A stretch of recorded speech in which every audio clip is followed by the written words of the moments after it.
For those that don't know me, my name is Alejandra. You might see me at events because I usually organize a lot of events outside of Crypto Babes. So that's going to continue to happen. A bit of background about Crypto Babes is we actually started in 2020. Who remembers Clubhouse? Somebody had an account on Clubhouse? Yeah, so we actually started in Clubhouse. Fun fact, we were the first woman group in Clubhouse. We were like very one of the early adopters. And how it came about is that one day, me and my co-founder, we were both women in crypto, and we're like, we don't have a lot of girlfriends in crypto. Let's change that. And she said, oh, have you heard? This was during the pandemic. I had just moved to the Bay Area and I wanted to make friends, but I didn't know, like I couldn't meet people in person. She's like, oh, have you heard of Clubhouse? I said, no. She's like, oh, it's this app. You can talk to people. All the crypto people are there. So I opened an account. And this was when I was first like newer in crypto. I didn't know like the groups. So the first group I went in, it was called like Toxic Bitcoin Maxis. But again, I didn't know what it meant. I didn't know what it meant. So I just went inside the room and I said, like, oh, have you guys heard about B Chain? They kicked me out immediately. Again, I didn't understand the cues. So after that happened, I told my co-founder Ashley, I said, you know what? Like those guys, like they suck. And she's like, why don't we just create our own group? And she's like, what should we call it? I say Crypto Babes. She's like, okay.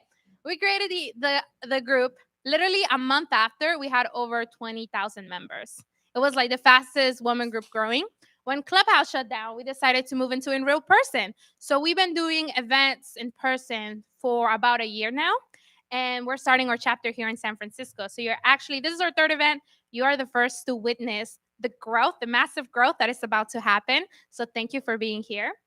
I'm super excited to be partnering with MetaBoy. So he'll be doing a bit of intro, but everybody here will be getting a Metaverse NFT, which he will talk about more. But thank you for being here. Also, huge shout out to our video team in the back. They are sponsoring the event, so we'll have a dope video to see. So if you see them, smile, look cute. You already do. But yeah, huge shout out to them. You want to do a quick intro on you, and then we'll call this people. Hey, my name's Robert Ta. I'm the CEO and founder of MetaBoy. It's a gaming project that started in partnership with GameStop about a year ago, and we're foraying into Web3 gaming and trying to grow an IP in terms of decentralized game development. I'm really excited to partner with Crypto Babes, and I'm glad we found each other as a community. And one of our missions is trying to bring more inclusivity intentionally into game design and community building. So I'm really excited to host this event in partnership with the Crypto Babes community who share a lot of our values. So super stoked for the panel. And then I have a bit of a workshop on how we operate at MetaBoy in terms of inclusive design. So excited for that. Oh, and also huge shout out when Sarah comes back. She is in our core team. She's amazing. I'll let her introduce herself. She'll be doing a quick intro, but this is how the event's gonna be looking like. We already did the networking. We'll have an intro, and we do have a wild onboarding. As you did notice, NEAR is our main supporter. NEAR is a layer 1 blockchain. And for every attendee, we do give a POAP. These POAPs you can redeem them, and it's going to show not only that you attended the event, but it comes with different perks, including membership to our community and free events, like our larger events during conferences. So a lot of these events, you do pay, but if you have this POAPs, you'll be coming in for free. We just did a pool party in Miami, which was amazing, and we plan to be in around the world. So if you want to support us, definitely get that. We'll have the panel, and then after that, we'll have a workshop by Robert on inclusive design. So yeah. And then after that, we have a lot of drinks still and food. As you can see, there's more food. So if you want food, don't forget to go and get some. Yeah, next slide, please.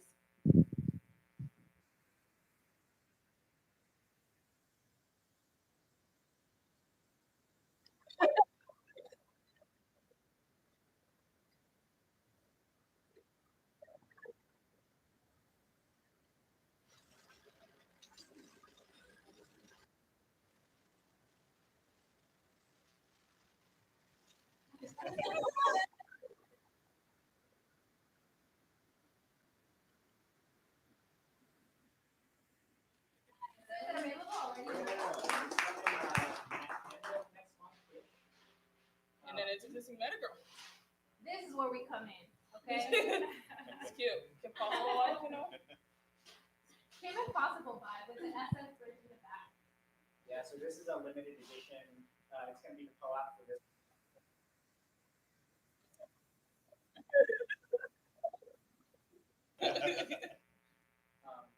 Yeah, if you're here and you participate in these kind of things and listen up, you'll get these free MetaBoy NFTs, which shout out to one of our pixel artists, his name's Baby, he's in Germany. He actually designed that, and we got some good input from our community on it. It's supposed to represent more women gamers with Web3 with an SF record. And you can use it to actually use the avatar to game, correct? For this one, that's the NEAR protocol one, because we're not on NEAR. Yet. Maybe in the near future we'll be on NEAR. This one, not yet. And I don't want to make promises yet, but in the future, it does give you a ticket to our future MetaGirls collection, which we're going to get. So far, we've only had MetaBoys, and we've always been excited for making and growing the IP and ecosystem to include more female gamers. So MetaGirls is going to drop at some point as a digital collectible NFT collection, and this will give you access. Cool. Hold on, it's gonna turn off the clip a little bit. So I already talked about the mission, what we're doing. So I got jumped on myself. Sorry, I got so excited. That's okay. Next. So by the way, we do have a Telegram. If you guys want to join the community, you'll get exclusive access to our newsletter. You'll get invited to our upcoming events. Not only the San Francisco event, we actually have quite a large chapter in Canada. So that chapter is growing a lot. So if you ever take a trip to Canada, come to our events. We're just in Miami. We're planning to be in Austin. Other cities like Seattle, all over. So this is the best way to find out. So join our Telegram. Yeah. Do you want to everybody scan it?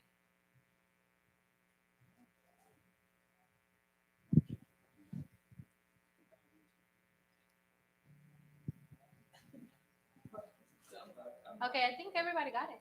Cool. I was gonna do wallet onboarding. Yeah. Let's do the wallet onboarding really fast. And this is to make sure our sponsor keeps giving us money. Help us out, so we can have more tacos. You want Yeah. to Oh, me? No, you want to do it? Sure. She got it. She's the pro. Oh no, I don't know about that. Kind of what Ali said. First off, help us out. Scan and I don't know why. I don't know what happened there. Sorry. I'm sorry about that. It should have been MetaBoy NFT. Well, yeah, it's that. But go ahead. Next one. Next one? Yeah, it's a video. Oh, we're gonna yes. Oh. And we'll give you a tutorial. Yeah, sorry. My bad. You're right. We'll give it out events for folks to scan. Fair enough. You get to, get a cool NFT. Yeah, for sure. Pretty dope. All right. Let me know when you're ready. And we'll have a tutorial, but scan it and you'll be able to claim the NFT. Okay, this works. Okay, I was like, I have a loud voice, so it works out. I don't even need a mic, but whatever. Oh, let me know if you need help. Do I have to do this myself to get one? Yeah, you do. Do it. I'm sorry. Yeah, no, yeah. I get it. So you can get whitelisted to it. Yes. Huh. Hey. Yes, there is. Yeah, shoot. We do have Wi-Fi. If you type out Web3, I'll tell you right now. Yeah, hold on. Yeah. Yeah, and in our Telegram, give us feedback about this POET process so we can tell our people, hey, because we partner up with a NEAR project, and they like as much feedback as possible. All right, I think, has everyone scanned it at least so I can do the tutorial part? Oh, can you play it? I don't know. I think it's playing. Is it playing? Yeah, I see the mouse moving. Oh, that's me. Okay, yeah. Basically, make sure you're not a robot. I hope you guys are not. Oh, okay. We accept robots now too. We're inclusive of robots. Right. Robots can stay. Robots can stay. yes, I love that. Basically, I want to do that. You're just gonna have to wait. It's all about Wi-Fi network. So if you're still having problems, at least getting the Wi-Fi, just let me know if you need help, and I'll go around. But yeah, they tell cool dog jokes.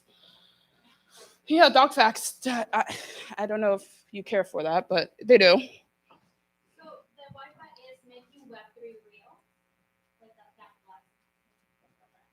real. Yep. All right. Once you do that, basically, you create an account, see if it's existing, or create a new one. If you have an existing account with us, that's fine. Just you get.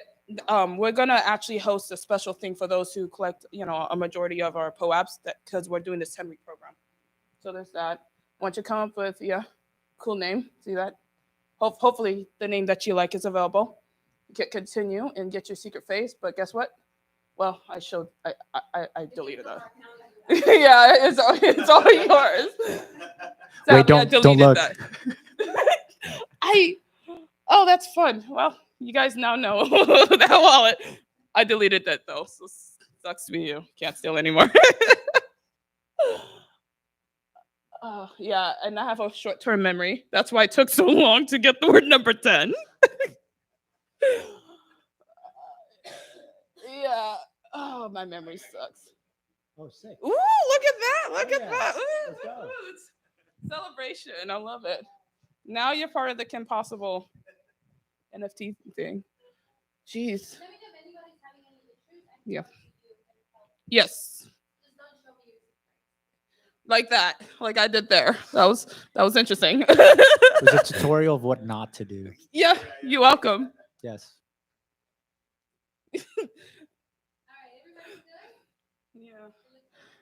Yeah. Okay, I want to do a survey. How many were able to actually complete the process? Oh, hey-o. How many not? Okay, we got you. We'll get you. Thank you. All right.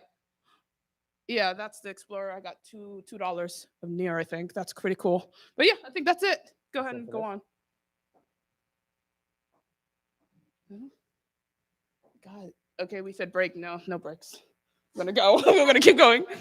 Panel, there you go. So you can invite all the panelists to come on in. Woo, yay. We'll have questions at the end too. Yeah. We'll try to keep it not so long. So if you want more food or drinks, serve yourself. There's still drinks. Yeah, come on in. Do you want to? Yes, You have to turn it on. Here. Thank you. Click the right Perfect. You might have to point it that way a little. Yeah, green. Yeah. Mic check. Yeah, there you go. Cool. Well, welcome everybody. So we decided to actually do this panel on gaming because after talking to Robert, we were talking about our last event. He's been supporting our event for a while, but we talked about gaming. And what I realized, I was just at the gaming conference that happened not too long ago in SF, and I would go to a lot of events, and it's kind of like crypto, just to see a bunch of guys talking nerdy. And sometimes when you go and talk to them, like I know for me in the past it's been intimidating. It's not anymore, but even then, sometimes people will be like, "Oh, are you like?" They'll make assumptions like, "Oh, you do marketing, right?" And it's like, "How do you like? How can you assume that?" Right? So I think there's a lot of space for growth, not just in the crypto space, gaming, but the intersection of both of them. So I think it's really cool to have this conversation today. I love to learn of all of your backgrounds. I think we have a diverse panel today. I'm actually like here also to learn. So I love to hear from you on your background, what you're working on, and how does that align with Web3 gaming. Do you guys want to start? Who you start? Hey, so I'm Robert. I'm the founder of MetaBoy, co-hosting this event like we talked about before. We're focused on building an ecosystem of an intellectual property called MetaBoy, and we're going to expand it to MetaGirls. With Web3 gaming, like I think it presents an opportunity for like ecosystem type plays where you're not just building one game, because actually there's an interesting stat. Only 7% of games made actually make enough money to make the next game. So it's highly competitive. When you think about that problem that you're trying to solve for gamers, the real problem is how can I attract somebody's attention into my world that's immersive that I'm trying to build? And at the core of that is user experience and understanding users' needs, right? Whatever they look like. And so our motto is all people, all ages. It's really hard to tackle inclusive design in gaming. I'll talk a little bit about our challenges and how we kind of facilitate certain methodologies for the challenges later. But it's an ongoing process, and I think Web3 as a space could use more intentional inclusivity, and we're excited to help kind of pioneer that in the gaming space. Hello, can you guys hear me? Yes, okay. It's good to see everyone. Thank you all for coming tonight on a Friday night. I'm excited for this conversation. I'm Anastasia. I work on biz dev and partnerships, and my most recent project is called Storyverse. Storyverse is a platform that allows any one of you, any one of us, to build games on blockchain. And this is a specific genre. It's story games, and characters of these games are NFTs that I'm sure most of you heard of, like Bored Apes, CryptoPunks, and other projects. And so most of my time I spend on our funnel of games and creators, and I'm making sure that we have a good representation. And I'm excited to touch on that a little bit later as we go. Hi, everyone. My name is Neeraj. I'm the founder of Moonstream. We build open source infrastructure that powers the economy of a lot of Web3 games, MetaBoy, crypto unicorns, just Web3 games in general. The reason that we're really excited about Web3 gaming and inclusivity is because with Web3 games, the sort of models for how game developers and players interact, you can see them changing. And Robert mentioned that they were creating this IP because most games traditionally fail. They're not very. It's hard for them to generate revenue. It's hard for them to keep players around. In Web3 gaming, there's this dynamic where basically players are creating worlds that they populate with their characters, with their NFTs, and game developers can come and permissionlessly build experiences for them to participate in and enjoy. We're not there yet, but we're getting there, and we can see hints of this happening, like in all kind across many different blockchains, across many different games.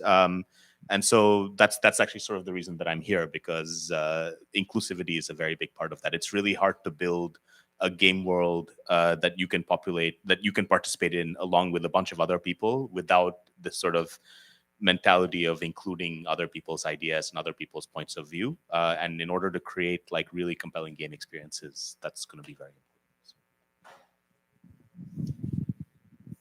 When we're talking about Web3, I find it so interesting the way Web3 and gaming align, because this whole idea of Web3 is like giving access to the masses. And what I've seen, like with Axie Infinity was the perfect example of like a successful project onto the hack, right? But you saw so many people in the Philippines making, for them, a life-changing money.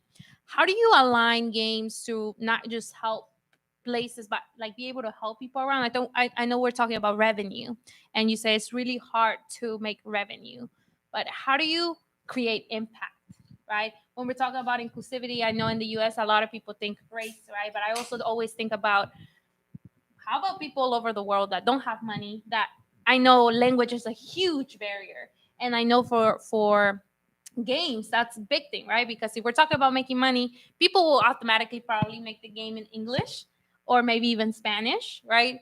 There's big languages, but what happens to people that don't speak the language? Are they gonna play your game at all? And what's the incentive for them to play the game? So how do you make impact? And I'm also curious on the Storyverse side as well. How can, if somebody doesn't own this NFTs, right? If they don't own a Bored Ape, right? Does that mean, like, how can you still access that, and how can you still make money? So I'm curious to hear from you guys. Whoever wants to go first. Sure. So the way our platform is built is that on one side, like I said, we partner with anyone who's interested in creating games and telling stories and working with different characters. You don't have to own any NFTs at all. Because on the other side, we partner with people who do hold these characters. It can be blue chips, can be not blue chips.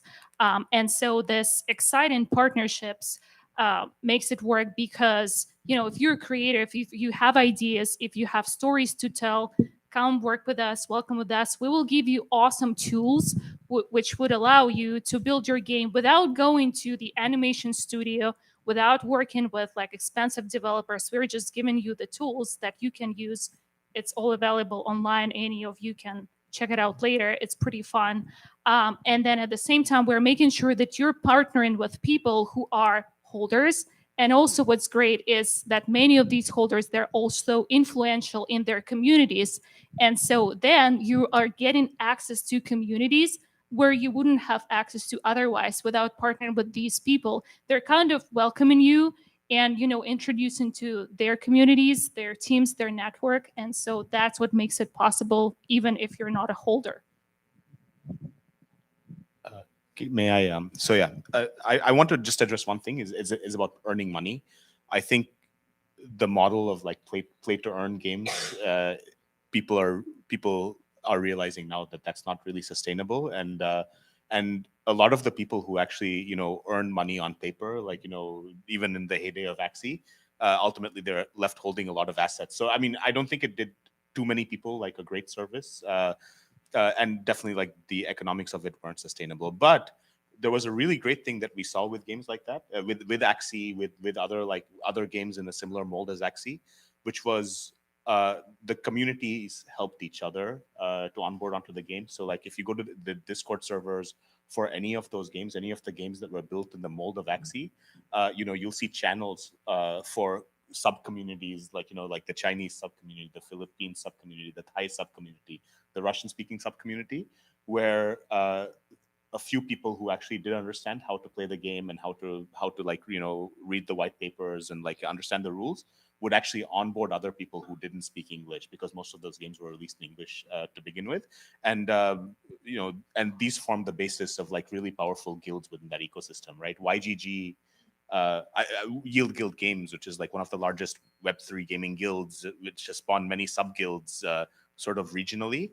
A lot of those organizations started this way, and that's one of the really exciting things about Web3 gaming is that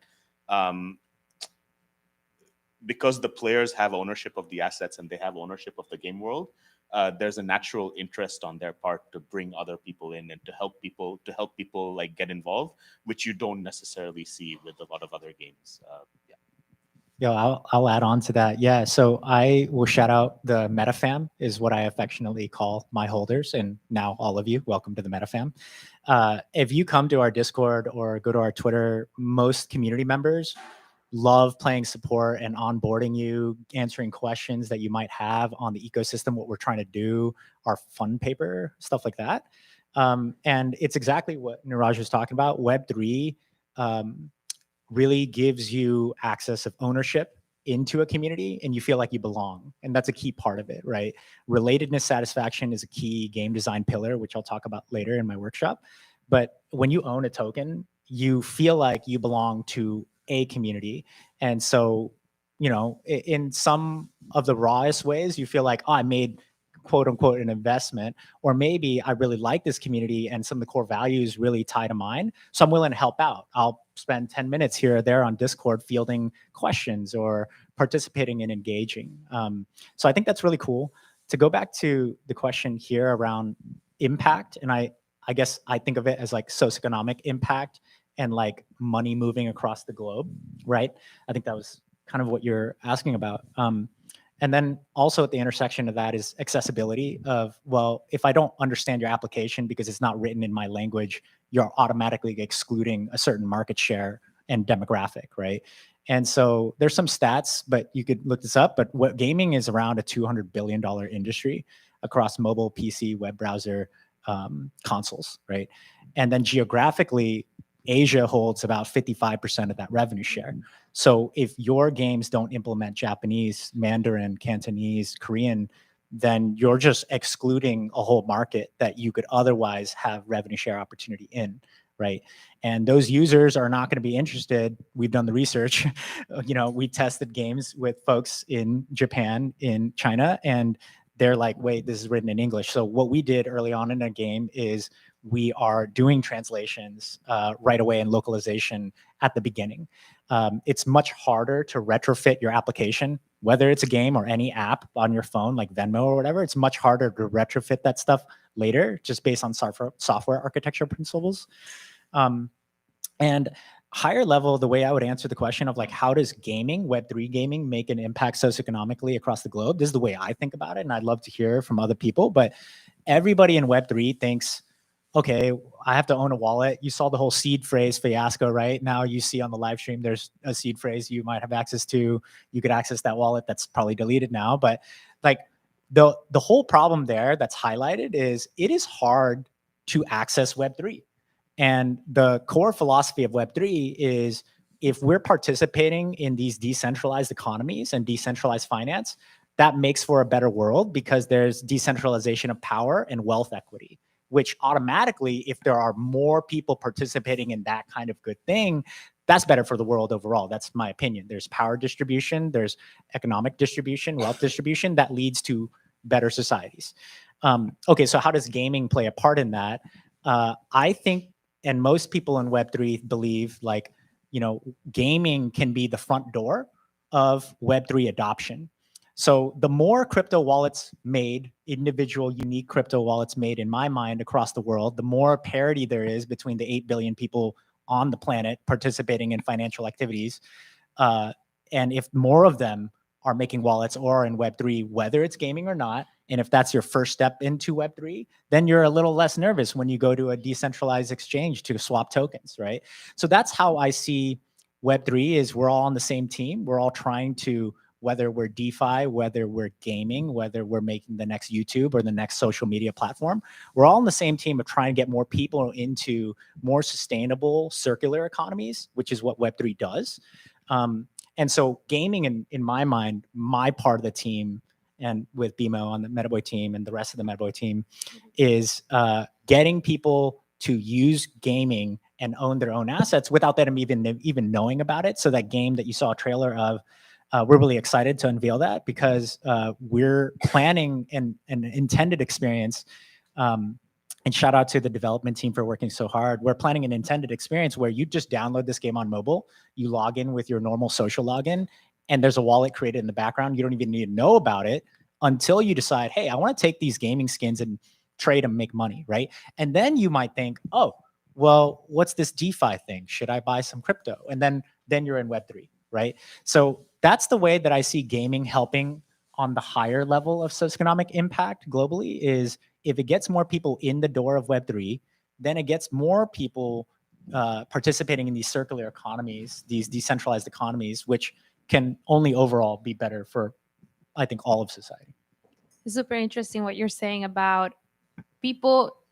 In the ideal world, you want people to use crypto without knowing they're using crypto. Kind of like the internet, right? You just go on Google, type, are blueberries good for my dog? I don't know. That's what I type, right?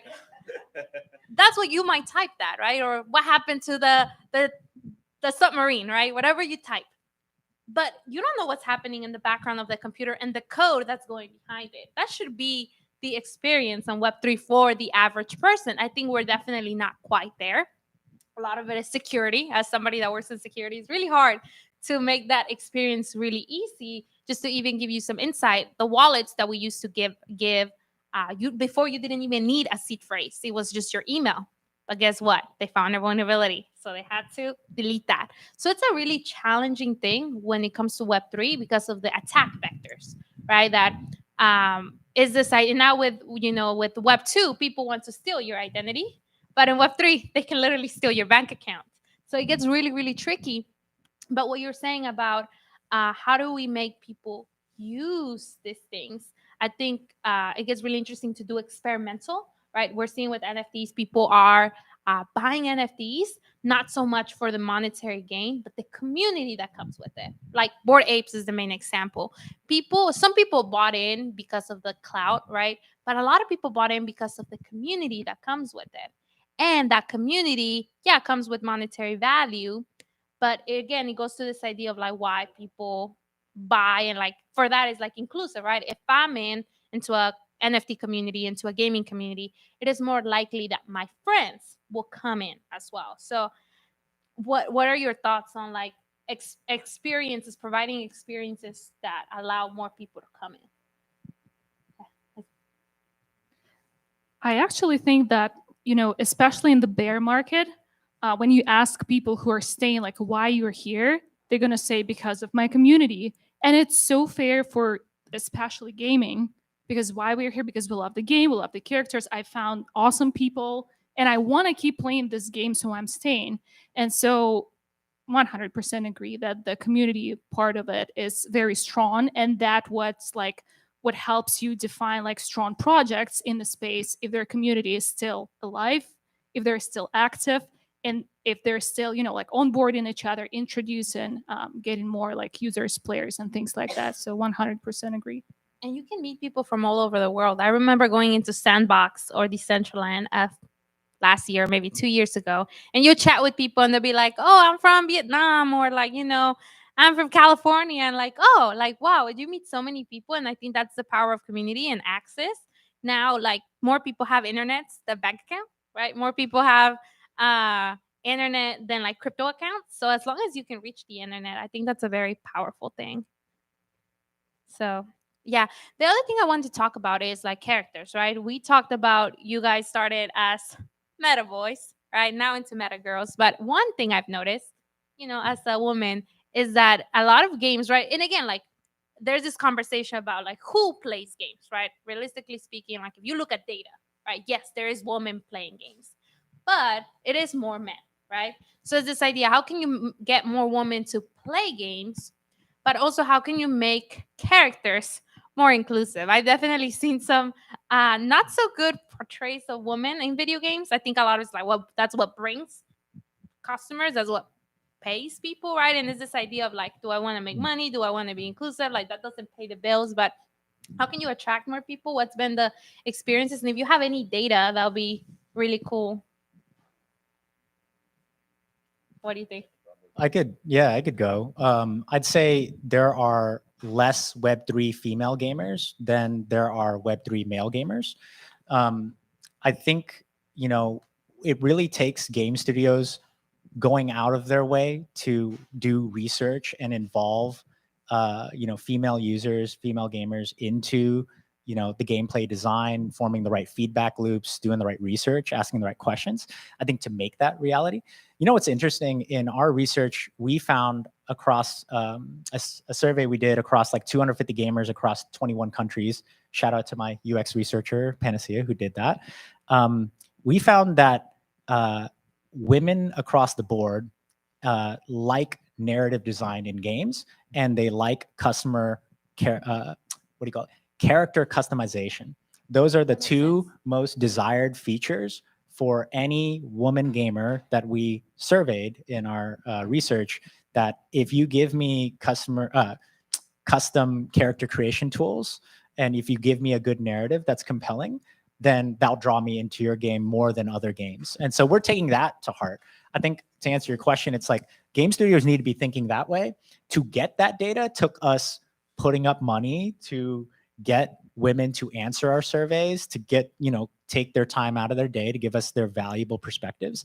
And now we have that, and we have that insight. So we're applying those insights to better optimize our market share capture, I guess you could say, of any game development or design we do. I think there's a really important point sort of in what you said, Robert, which is that different people like to play different types of games. A person from Japan, a person who grew up playing games in Japan, is going to have very different taste than someone who grew up playing games in the US. A person who grew up in the US playing games in the 80s is going to have very different taste than someone who like grew up, in the 2000s playing games. It's just different ages, different cultures, different genders. There's all these like there's like on aggregate taste that you can assign to like different types of people. And I guess the thing for people who are building games in Web3 to understand is that the power of Web3, the reason that Web3 can be more compelling and more welcoming than like games that were like games that were built on just more traditional games, right? Like even social games, even mobile games, is that you're really creating a game world, and you can accommodate many different flavors of game into your game world. You can accommodate like a narrative, like text driven, like adventure game that in the same game world where you have like, some sort of like an action RPG, where you also have like some sort of the FPS, right? Like you can basically create many different genres of game in the same game world, and having a compelling setting is really much more important than any particular game that you want to make. It's something that you can treat as a long-term thing, and grow a community. Diversity of genres, definitely agree with both of you. But then there are other, I would call it best practices, or just simply things that I tried in my work that I'm, happy to share with all of you, which allowed me and my project to attract more people with different backgrounds, more women as well. So just to give you an idea, 3 of our first games, now we have like around 50 story games in the pipeline, but the first 3, so 2 of them were created by women, and then the third one created by male, but he's not, he doesn't have a US background. He's Turkish and he's very proud of it. And once these people started talking about what they're working on, and people saw that, oh, these females created these games, I can go and try creating one too. So that worked very, very well. And then another thing, once we, launched our project, we wanted a bigger exposure. We wanted more people to talk about us. We started to look for our project influencer. And we had so many options among, like white dudes, crypto dudes. But we ended up going with an influencer called Jay Bond. If you're part of the Bored Ape community, you know him pretty well. And he's not from the US, he's from China. Well, at least he was there. So he's a person with a different perspective, with a different background, from different culture. And what that did, it's pretty much attracting people from other countries, other cultures, to listen to him, to learn about our project, and to become a part of our community. So another thing that is also important, if you want more women or more diverse people to be playing your games, you need to be talking about your games in, diverse platforms. Events like this. Me comment here, right? That's one of them. Or like participating in Twitter spaces that are for diverse audiences. This is 100% important. So these are just to name a few that worked for us, and I'm sure will work for you. That's so interesting. Thank you for the data. That was really, really helpful. I think something that sticks to my mind was what you said about what women prefer, like when it comes to playing. And now that I look back, all of the games that I have ever liked had a good storyline, or I had my own character, or both. Like, I love Pokemon. Like, that was and the storyline is just epic. Anywhere you are in the world, for a reason, they have a huge franchise, right? Because it's relatable. People like it. Can I add one more thing? Yeah, go ahead. It's also important to think about locations where your games take place. They don't all have to happen in New York City. That's one, right? And then one thing is, of what we do, we never tell our game creators that, like, it's going to be whatever, LA. We ask them, where do you want your game to be happening? Some of them say Mars, and some of them do say LA or New York, and some of them say, oh, it's like an abandoned little town in the middle of Europe. So once you get them to choose, and then, they decide where the game is happening, that it also diversifies your game in general. Or a fake town that people make up. Exactly. With clouds, and that's the cool Yeah. thing, right? My next question goes more into the future, right? And like what we are right now. I know everybody is struggling with the bear market. There's not a lot of money that people can raise, or even if you're racing, like, you need to have like very strong connections, or it's only certain, right? Like, VCs want to make money, but also in Web3, I think the market's fine. But in Web3, there's just a lot of challenges. What is your focus now? Are you building? Are you what's the strategy for any Web3 gaming players, but also projects?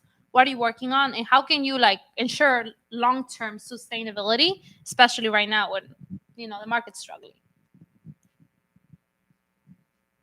the market sucks for Web3 games. I mean, the biggest problem for Web3 games is that the players have left, right? This was the problem with play to earn, right? If you were playing to earn money and you were earning money in crypto, as soon as the value of that crypto hit rock bottom, what are you going to do? Like, you need to put bread on the table somehow. So the biggest problem for Web3 games is that the players don't exist.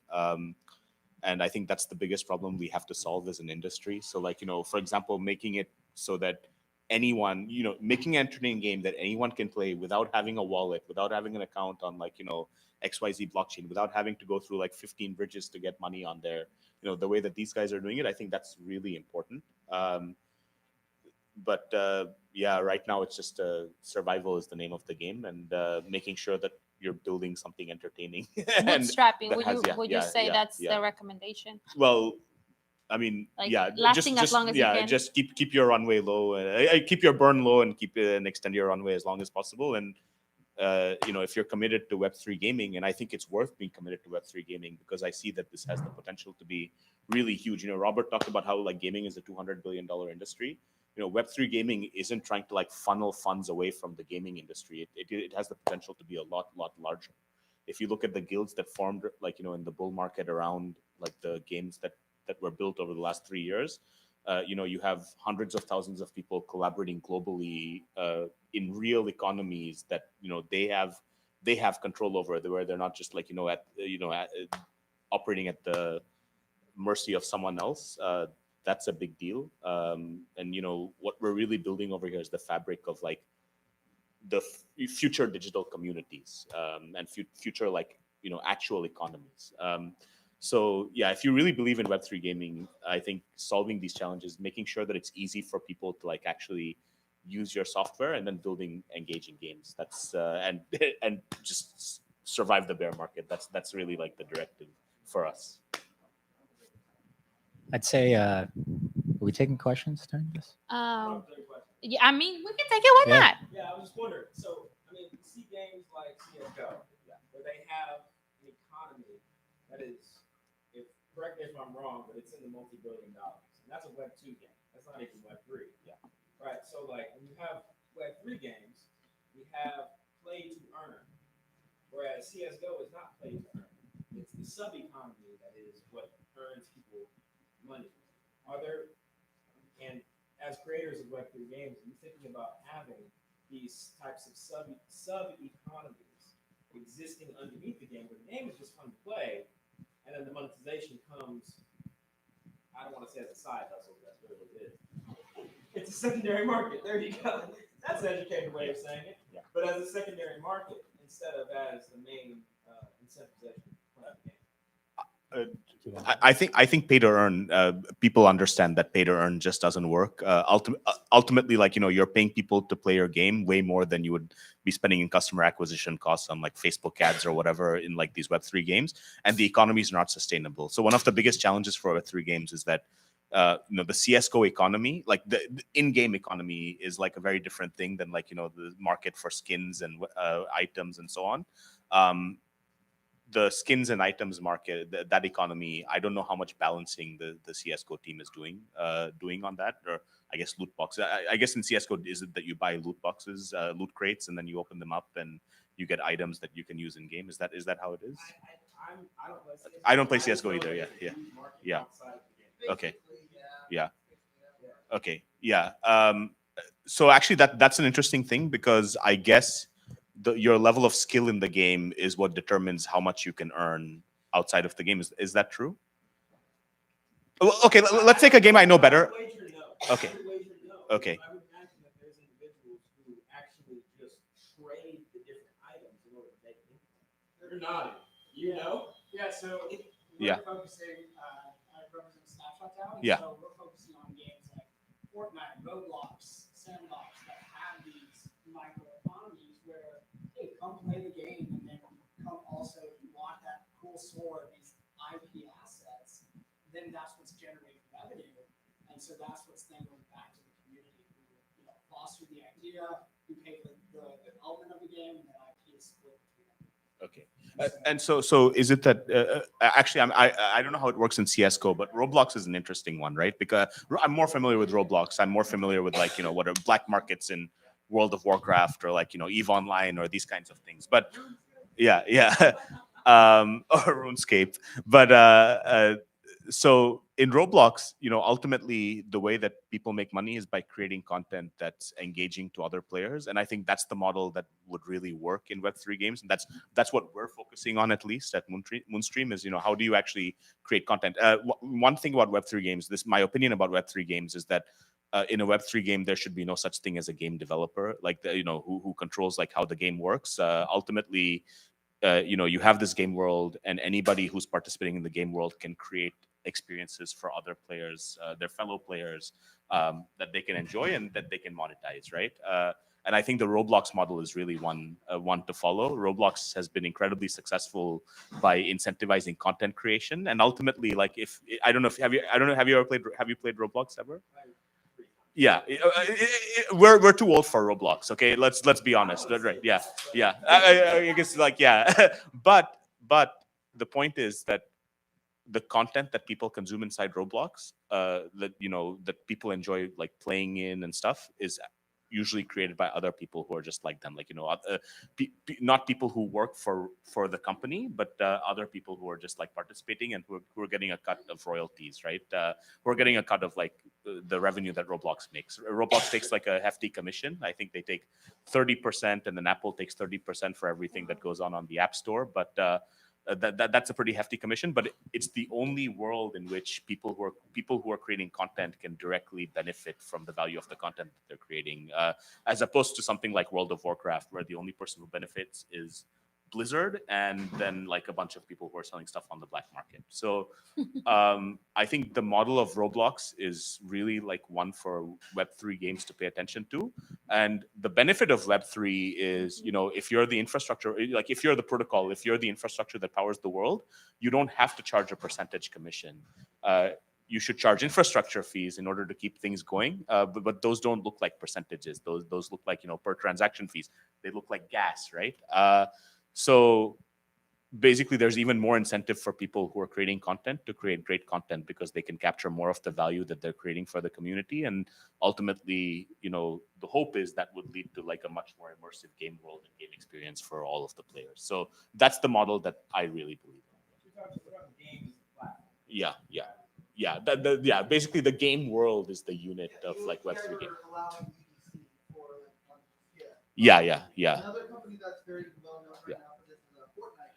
Yeah. Fortnite is now Epic put the $1 billion last year for all creators that are building right now underneath Fortnite Under Creator, which is the era that you see. And that's all it is. You're just building world.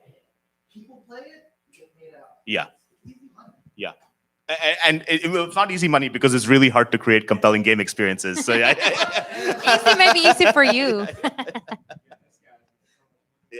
Yeah, I'll add in. I think so it's interesting to see the evolution of Web3 gaming. My personal theory is, with Axie, we saw that, hey, play to earn only works when so much speculative investment goes into it, and the economy is not sustainable, and people are working in your game. They're not playing it for fun.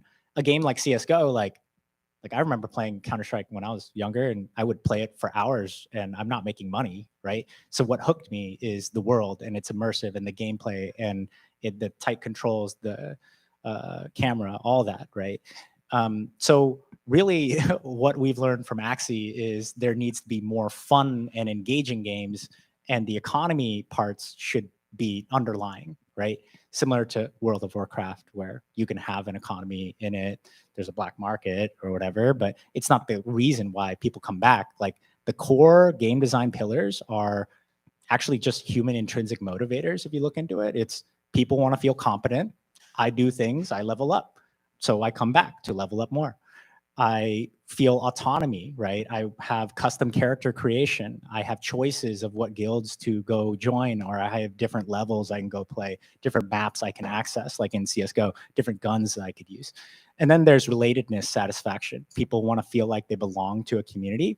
So in CS, immediately there's the bad guys and the good guys. So you could put on a different hat. That's like a really cool game design that was intentionally made there, right?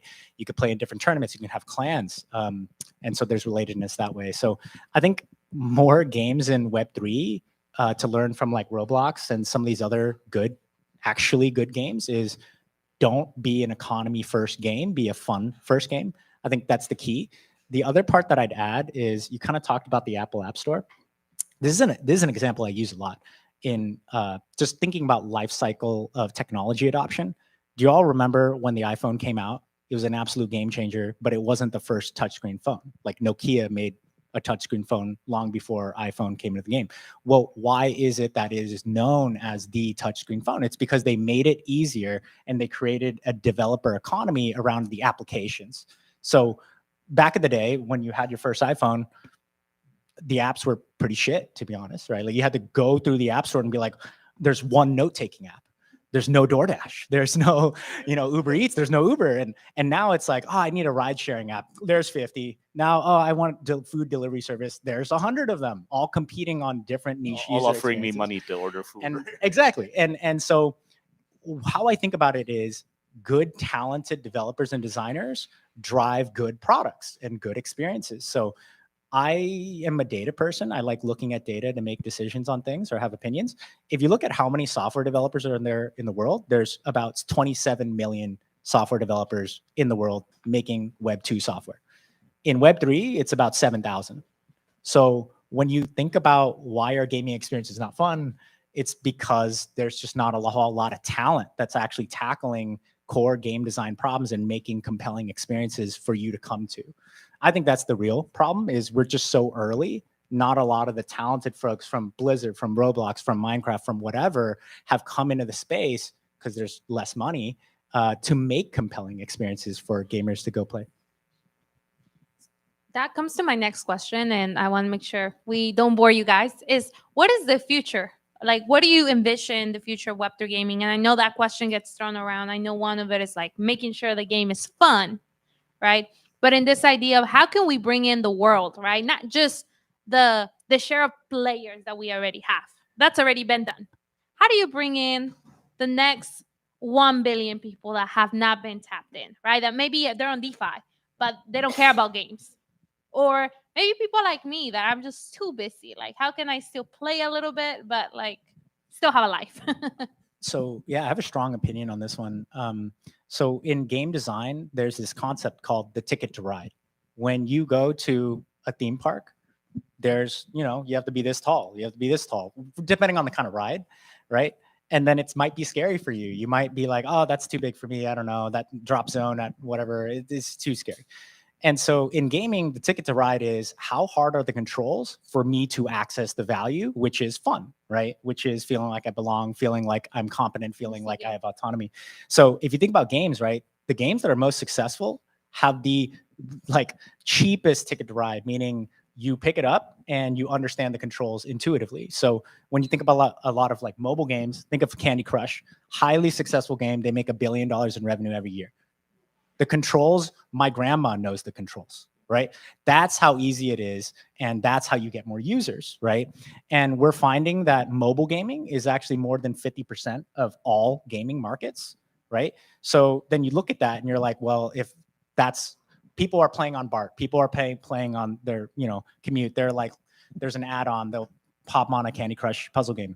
So I think that's where the money is. And I also think the key is making a compelling experience that makes people feel competent to come back, to level up, make more game choices, and then have it be so easy, you don't need an instruction manual for it. And then have the Web3 part not in your face.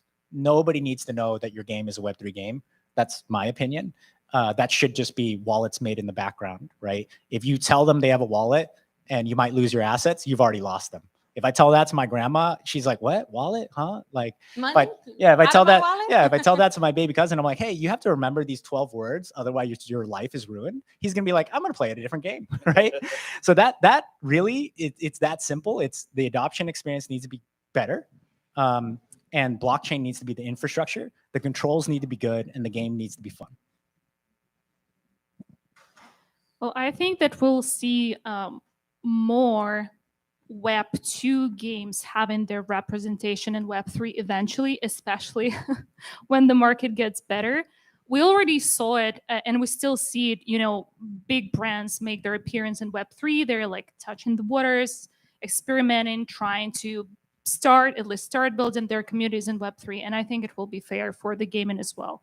The trick here is how we make it more, you know, inclusive and diverse. And so if we all do it well, then it means that we will have more genres, we'll have more women, more people from different cultures, and as a result, we'll just see more different games available to all of us and different ways to access these games. One thing to add is I think the power of like strong brands is important. Mattel figured this out in the 80s. Like Marvel and DC have figured it out right now. Creating these like really engaging worlds. You don't want people to worry about like, oh, I'm going to do X transaction with Y wallet on Z blockchain in order to like, blah, blah, blah, blah, blah, like, something really boring that even makes me feel sleepy. You want them to think like, I'm controlling like some superhero in this like really like awesome world. And like, I have agency and I have power and I'm part of a community and I control the IPs. The cool thing about Web3 is like, if you're looking at like, whatever, like Ninja Turtles or like He-Man or Thundercats or like, the Marvel universe, you as someone who's consuming that content, you have very little agency with those characters and very little agency in the world. And the thing with Web3 is you have as much agency as you want to have, right? As you can convince other people to engage with, even with Storyverse, right? Like if you own an NFT, you can like get someone to create story games about your NFT or like, in some way, and you have a representation. Like people are consuming content that like, you influence directly. That's like the really exciting thing about Web3. And if Web3 games embrace that and are willing to give agency to their players, that's going to bring a lot more people, I think, into these worlds than we've ever seen before. Yeah, we'll take questions if you want to. By the way, if you after the panel, we'll have a little break. If you want to talk to them, let us know. Yeah. I think the first big Web3 IP hasn't happened, right? So, as you individuals who are much more tapped in to IP than I am, what do you think it's going to be? I think it's happening right now. So I'll disclose, I don't hold any Bored Apes. I think those guys are starting a religion, right? They're like, it's basically the Scientology playbook, right? Like it's just right, yeah. So I think Yuga Labs is going to create the first big IP. Bored Apes. So you heard it here. Go get one. No, I'm just kidding. It's only gonna cost you like $200,000 now.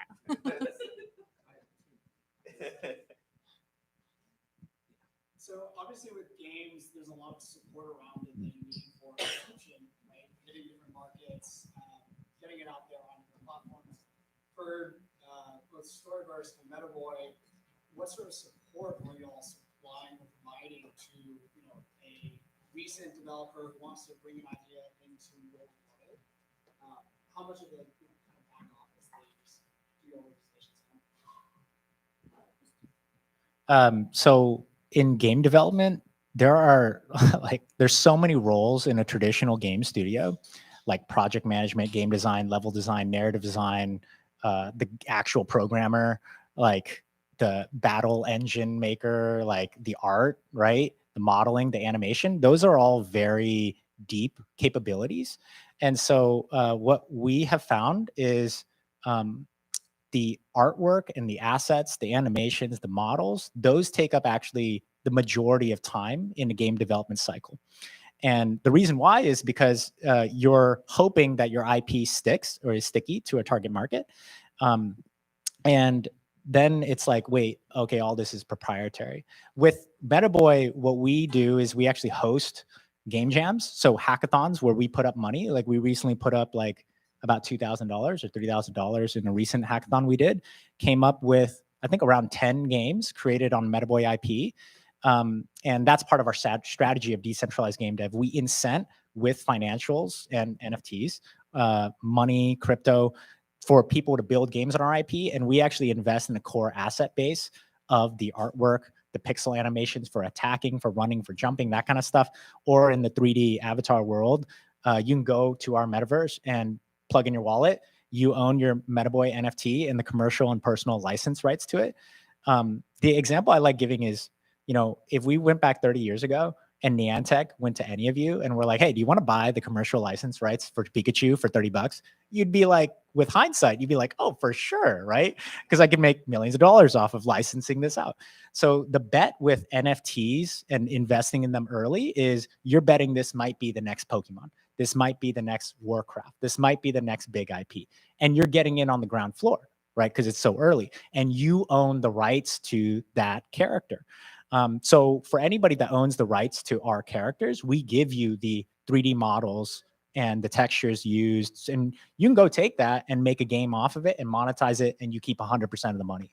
So we've invested a lot into the asset base, which then in our minds, and we want to do a lot more here, we're not perfect at all, but our intentions are to make it so there's frictionless decentralized game development. And there's a whole lot of tools and frameworks that we're going to need to invest in to make that true and a reality. But that's like an example of what we do to help with the decentralized distribution and creation of games on our IP, is we just give you the license rights and we give you the assets.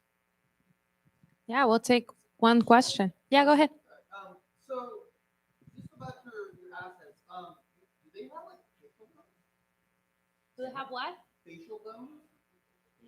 The reason I'm asking is because I want to. Oh, bones. Yeah. So Oh, yeah. I'm doing like Unreal Engine, Cinematic Engine, like film. I think that would be really cool if your things already have facial bones. Yeah. So rigged models is what you're saying, right? Yeah. Not just the body, but like facial things is a separate component. Oh, I think if you look at our assets, the faces, like you're talking about, like if I had a photorealistic character and you want face expression, right? That's an expensive thing to do in animation.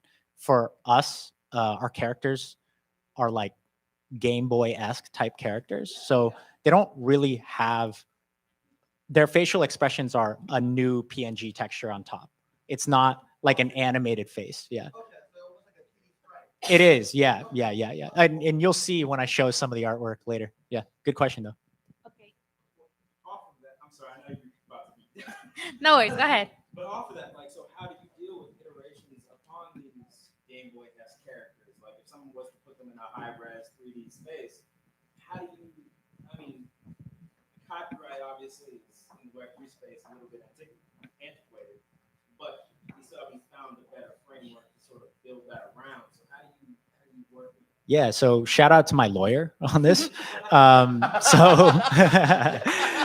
I'll say, like, we've created can't do evil license for commercial and personal usage. So meaning if you put this MetaBoy next to a Nazi symbol and promoting that, we are reserving the right to take that down and perform litigation. But barring evil type activities, which is a little open, but anything that could damage the reputation of the brand or the community, or make it like perceived by the world that the community is evil or on the bad side, that kind of thing, or harms others, that is something we reserve the right to like issue like DMCAs and stuff like that. But everything else is like fair game. Go make money from it. And people buy our tokens and they'll like 3D print them. They've made keychains out of them. They'll put them on hoodies and sell them. So we encourage that. And that's kind of flipping, I think, traditional Web2 monetization schemes of IPs on its head, where, like, for example, Pokemon, you own Pokemon, you're Niantic. So if a game studio wants to use it, you have a big cut of whatever game they're going to make, right? And in general, they're making their own plushies, they're making their own physical merchandise, and they're monetizing that 100%. Whereas if you're investing in MetaBoy, you have the rights to all of it, except not doing evil stuff like Nazis and stuff like that. Makes sense. She wants to finish. No. She has a question, so she'll go first. I'm sorry. Yeah, she'll go first. I didn't see the hand. My bad. She'll go first, and then we'll take one more, and like we have to cut it. You can come talk to us after. Go ahead, Sarah. I want to say thank you for this lovely panel. One, and ladies, do not be afraid. Men have been dominating this as like come in and out. But yeah, even ask, like, honestly, our events, we try to make it where you can ask even what is Web3? Like, even what is this crypto thing or this Bitcoin thing? You can ask that. So just keep it open. But in general, you know, this is a bear market. Finance has been basically been attacked by the US. How do you navigate, you know, creating gaming and all that stuff in the US? I know that a lot of people are going to Dubai and all that stuff. How do you make sure that communities, especially like, you know, people from Africa and all that stuff, this question has been asked, but I've been running around. How do you attack that problem, especially in this bear market? How do you make that teamwork? Well, for us, one of our first story games that we launched, it happened right when the bear market hit, and we knew right away that we would need a new marketing strategy. And what we did was a free mint. It was a limited time, only 3 days, but people could go and mint their game NFT for free. And that was a great decision because we acquired new users that we didn't have before that, from different geos, and also women, because that's now it's affordable. You can get a game experiences because it's free. At the same time, you know, you don't be afraid of like giving something to your community, because you also can ask for something back. Like what we did, we asked to, you know, for simple things like follow us on Twitter, join our Discord, like retweet something. And that was an organic growth for us. So that's one of the things how you can attract more users, new users, and especially in the bear market. I'll add to that. I think the rule number one of any product playbook is you meet your users where they're at. For gamers, there's 3 billion gamers playing Web2 games. There's no such near level of that. I wouldn't even say on the tens of thousands playing Web3 games. So for us, because our company is focused, like I feel like I have a duty to our early holders that bought and continued hold MetaBoy NFT. So shout out again to the MetaFam if any of you are on the live stream. And I think part of it is in the bear market, your goal as a Web3 company is survival and trying to come out the other side for the next bull run in a strong position to acquire more users at a cheaper cost, right? Because right now, like as Niraj said, in Web3 gaming, the users aren't there because tokens have dropped and play to earn models have been shown to not be sustainable. That's something the space is learning. So for us, I like to think of it as every company has an investment portfolio. Your people, your time, your skills are used towards things that generate capital. So for us, we have game developers, we have marketers, et cetera, right? So we're applying some bets to some different things. Web3 games, some level of infrastructure.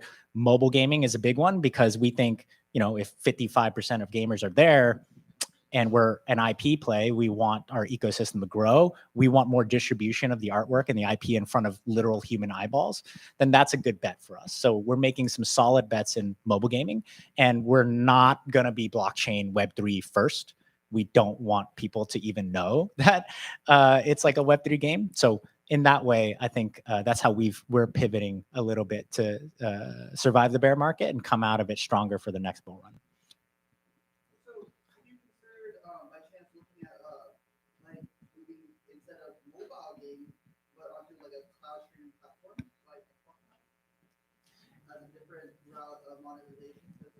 My reasoning behind this, or why I'm bringing this up, is I like using AR glasses. I have AR glasses on me right now. I have an Xbox controller in my bag. I can go and put these glasses on my face, and I can be playing Battlefield here while I'm sitting. I think the future is going to be a lot of where we play video games in front of our stage wherever we're at, without really disturbing other people. And mobile does limit to what you can do when you can play it on the same device. Yeah, so I'd say how many people in this room have that setup that you have, and how much money did it cost to have that? That's but most people in the world have a smartphone. So exactly. So I think this is more of like an evolution of tech problem. As costs go down for that type of equipment, more game developers will be more incentivized to build for that. Also, in particular, the question is around like, why don't you build on Xbox Game Pass? That in particular is hard to do because one, you have to have some level of connections there. Your IP has to be big enough for them to want you on there to gate it with their pass. So we're not there. Such as, yeah, so that's actually a possibility for sure. Because anybody could deploy games on Steam. It's a much well, easier. maybe you can't deploy games that interact. Oh with yeah, Web3 if you on have Steam. zero Web3 in your game, then yes, you could deploy games on Steam. But yeah, like I guess generally answering your question, I would love to get to AR and VR in the future because my personal opinion is that's like what a real metaverse is when you're interacting with things like wherever you're at and you could enter a new world just by putting on glasses, like Ready Player One type style. I would love that. But I think the cost of the equipment and then therefore the development of the applications on top needs to go down quite a bit for there to be enough users to make it feasible for a smaller gaming company to do something like that. Because it takes specialized skill to make AR games, VR games, right? And that requires money. So Okay, Renee, I care about you a lot, but we had to cut it off. I need to go to the restroom. But I appreciate you guys. I think yeah, we'll hang out. We have a break. We have drinks. So if you want some drinks, there's still some food. Hang out. And then we have a workshop. So if you want to stay on inclusive design, Robert's going to be giving it. So again, feel free to grab some food. We'll get a little bit of a break, 10 to 15 minutes. And yeah, if you want to come back, come back. if you stay for the workshop, there'll be an opportunity for you to get a free MetaBoy NFT. So definitely check that out. And I think you'll learn a lot as well if you're interested in applying inclusive design to whatever discipline you contribute to today. Awesome. Thanks so much, guys. And huge shout out. If you see Sarah, who was right here, go say thank you to her. She's been amazing helping with this event. She's in our core team. So huge shout out to her. Thank you, Sarah. Sarah, we love you, Sarah. She's around. Awesome. Thanks so much.